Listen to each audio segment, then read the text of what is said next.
Hi guys! Habang nag-scroll ako kanina sa social media, may nakita akong video ni Baby Giant at tuwang-tuwa ako. Gusto ko rin mapanood nyo, kaya tara, panoorin natin. O diba, sobrang cute ni Baby Giant? At ipinapakita niya dito na pang sport o boxing ang One Pac-Man party list.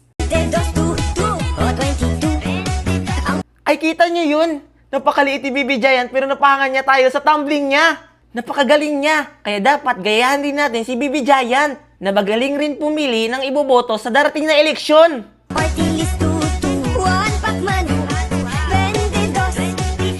Pinapakita dito yung number 22. Ibig sabihin, 22 sa balota ang One Pac-Man party list. Tandaan nyo yan ha, 22. At dito sa dulo, ipinapakita ni Baby Giant yung champion. Meaning to say, champion sa sports, champion sa mindset, champion sa puso ng mamayang Pilipino. Kaya naman, huwag kalimutan ang One Pac-Man party list, 22 sa balota. At alam nyo ba, kaya sinusuportahan ni Baby Giant ang One Pac-Man party list ay dahil 30,000 na estudyante ang na-scholar nito.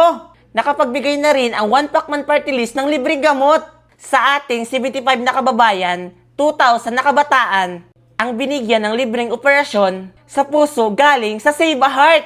Kaya huwag kalimutan sa botohan ha, ang One Pac-Man party list 22 sa balota.